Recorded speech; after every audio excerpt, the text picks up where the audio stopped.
Hello everybody, it's Donna. Welcome back to my YouTube channel. This time I'm going to try to do this video without having to do a voiceover because I'm a little behind today. Hopefully it works. So day 4 was supposed to be a knitting project I wanted to start because I wanted something to take to work with me so I could do on my break.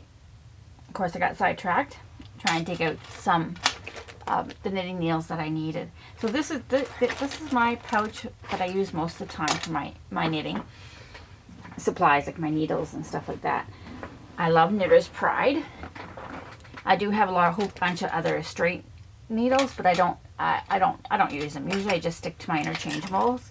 And if you're a knitter, you'll understand that these are really quite expensive. This is actually, one kit was from this size, and these ones were from another kit. But the original kit came with the cords, as well as some of the needle tips. And then I bought the chunkier ones, and then I bought some cubics later on. So obviously everything doesn't fit in here anymore, and so my plan is to eventually make a bigger one so that I can actually put my double pointed needles in here, as well as the crochet hooks that I have from Knitter's Pride as well. I love working with these. I have probably 50 other crochet hooks, but I don't normally use them. Usually I use these. So everything is stuffed in here. These bags here are actually from our new dye, Stepping Up new dyes. I don't store my dyes in here. I put them on a magnet and I put them inside with the stamp set itself. So these actually fit the other circular needles that I have that aren't the interchangeables, and then I just label them with what sizes are in each. So yeah, it's getting a little crowded in there. So I decided that my double point needles that are all loose in the bottom needed their own little case that I can still put in there, but they needed their own little case. So I came up with these little tiny pouches that will hold 4 or 5 of the smaller sizes. They're 6-inch long ones, so they won't hold the really long ones, but like the sock knitting ones, they'll hold quite nicely in there. And they were fairly simple to do. So I'm going to show you how I made one of them. Okay, I started with a piece of cardstock. Sorry, I'm just trying to find where I put my actual notes down. Oh well. I started with a piece of cardstock, 2.5 inches wide by 6 inches long. Okay. Then I also needed a piece of, after I got it done, I decided I wanted to add the flap on it. It kind of added a little bit of color. Plus, you couldn't do without the flap and just leave them open like that. But they might come out, they might not. So for that, I needed one sheet of something that coordinates. This is an old DSP that's not available anymore. So this piece is 7¼ inches long by 7/8 of an inch wide, because I want it just slightly smaller than what the pouch was going to be, just so that I could have a little tiny trim around the outside edge. I also needed a little tiny scrap for this one anyways. I used Very Vanilla for the band that's going to hold down the flap, and I used a die from the Stitched Rectangles, this one here, to cut it out. I stamped first a sentiment on this one. You don't have to have a sentiment, you can decorate them, but this time I did the sentiment. It was hard trying to find something small enough that would actually fit in there. You can also just cut it out by hand. You don't really need a die cut machine to do that. And then I used like a little embellishment in the corner. I don't know if I'll put anything on this one or not. Okay, so on the first piece we need to do some scoring. Hopefully you can see that. Okay, so it's on the long side there, but I'm going to score down the short side, and that's going to be at the first score line is going to be 1/2 inch, and this is just for the flap at the bottom. You actually can eyeball it, you don't need to score it, but I find scoring it makes it a little bit easier. Then I'm going to turn it so that I'm going to score along the short side but down the long side, and these score lines, the first score line is going to be at 1/4 inch and 3/4 inch. Now the 1/4 inch one you really don't need either. That's just my guide for my glue. Then I'm going to turn it around, and I'm going to do the same thing on the other side. It was easier than counting it. 1/4 inch 3/4 of an inch. Okay, and then on this one, I'm going to score it at 6 inches.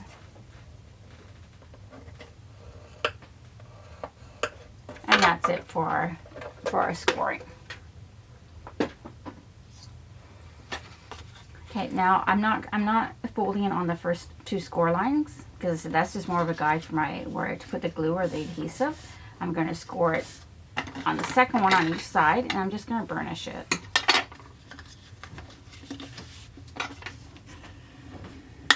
And then open it, and I'm going to also just burnish the bottom one as well, just so I can see them. Okay, now on the inside of my pouch, I put a thumb grip. So I cut out a little circle. You could use a 3/4 inch punch, and I was using that at first. I just can't seem to get it lined up perfectly because I can't quite see it where it's going, so I gave up on that, and instead I was using a little tiny circle die that I have. This is not a Stampin' Up! One, but it's something that I had in my stash. You also don't really need the thumb hole there because they do extend above, but I just like the way it looked. Plus it could come in handy. So I'm going to fold this. I'm not gluing it yet, and at the top, so not where the fold is, but at the top, I'm going to tape down this little circle. I don't want to cut a whole circle out, so I'm just going to tape down where I would like the circle to be, and then I'm going to run it through my die cut machine. Okay, so there's the piece. I don't know why I got other little marks on here. I don't know why, but my plates really do need to be replaced. Okay, now some of that glue, the adhesive kind of stuck to I kind of tore it there, but kind of stuck to my piece, so I'm just going to use my adhesive remover to get rid of that.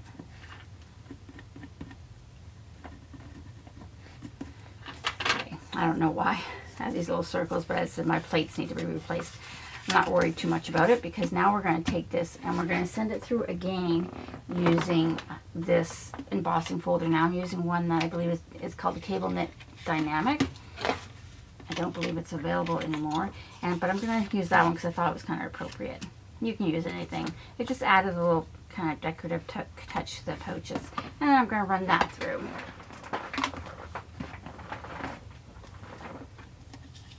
And there we go.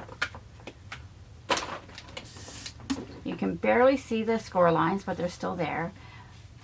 Scoring it first was a lot easier than scoring it after you sent that through. And there's the basic shape for the pouch. So now I'm just going to glue this down. I'm using tear tape. I would use something fairly strong. I think even glue might work, but I just didn't want to get glue all over everything. And usually I tend to.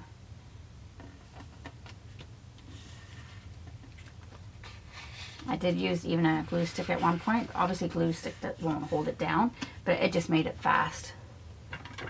And that's where the score lines actually came in handy.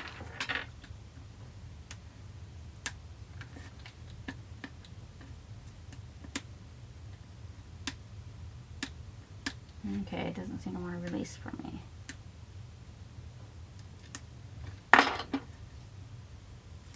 And there we go.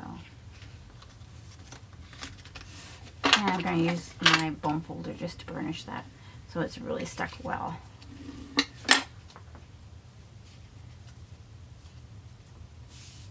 Okay, and then on the bottom, where the score line was on the bottom, just going to fold it and burnish it.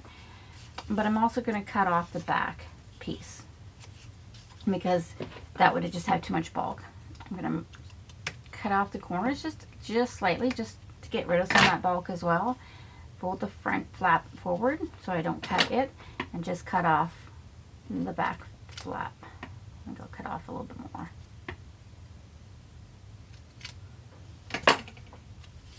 And that lets that one lie a little bit flatter.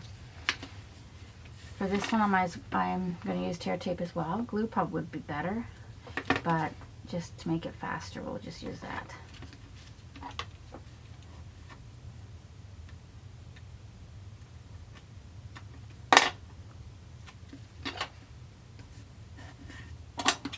burnish that really well.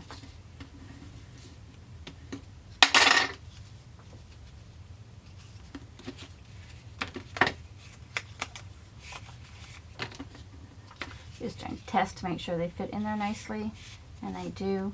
And as you can just leave it like that if you like, but I think they might be a little bit loose.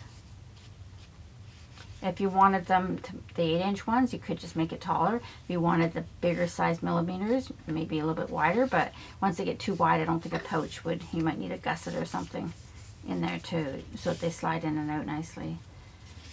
Okay, now we're going to use the other piece, this piece here. This piece basically goes around the back and up to the top, and where that score line was is where the needles are going to touch, up at the top there. I do want to round these corners. I'm going to use my corner rounder. For some of them I actually I did a partial die cutting and used this one only because, again, because it's so tiny, not sure, it's just hard to make sure that it's just perfect. So for this one I cut it the first time, but then I turned it over. Actually, I'm not sure if that one even cut properly. We'll do it again. And then turned it over because I wanted it at the same way, and I don't know. It just seemed to be better that way than doing it on the other side. Okay, that's not too bad. You could also do it by hand. There is a little tiny thing there.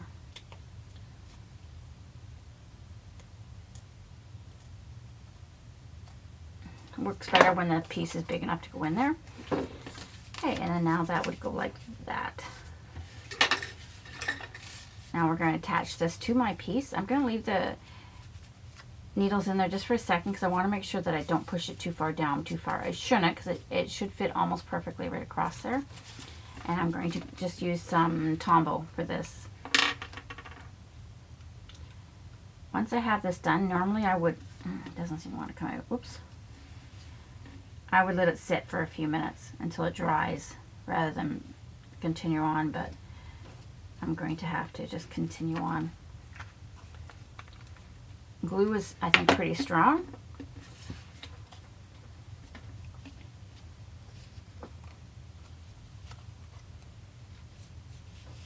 Okay, now that I know that that fits so nicely, I'm just going to remove those and then press it down and make sure it's even at the back.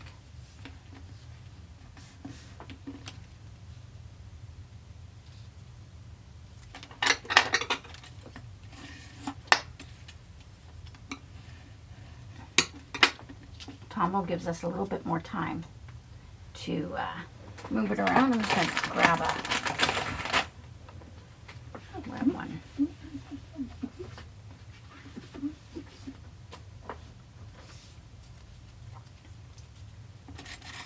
I'm going to put these back in just for a second.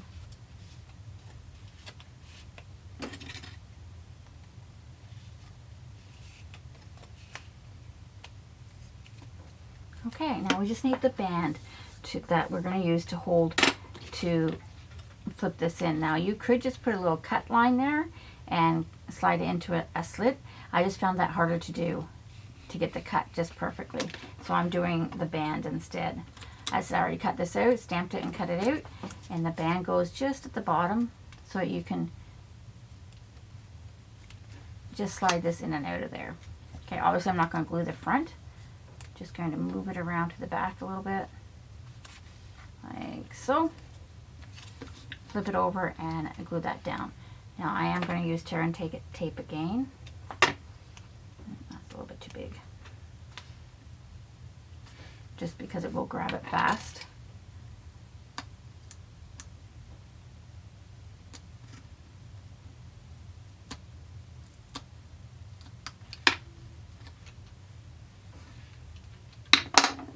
Just going to put a little bit to grab the other side.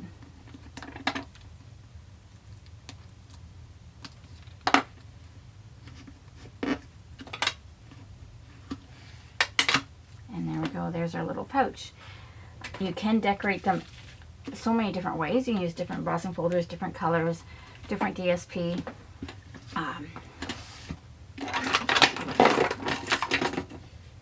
I thought of decorating, you could put something on just on the top as well. This one, I don't know if we need to put anything there. Let's see, what do I have over here? No, I think we'll just, the wording's kind of big, so we'll just leave it like as it is. I kind of think I like the ones with the bling on them a little bit better than the ones with the stamping, but they all work out just fine. Okay, so that was day number 4 of the 31 days craft challenge put on by Scrimping Mommy over in the UK. I hope you will come back and join me for day 5, which should be coming very shortly, because I am, I think, a day behind. Okay, to make it a little bit easier, I'm going to put up on the screen the picture of the graph that I used to just to record what I actually did. So you can take a screenshot of that if it helps you at all. It's a pretty basic design though. As usual, please head on over to my online store at www.dragonfliescreations.stampinup.net. Any orders over $50 using the host code shown on the screen for the month of January will receive a free gift from me. Please like, comment, and subscribe if you enjoyed this video, and we will catch you next time for day 5.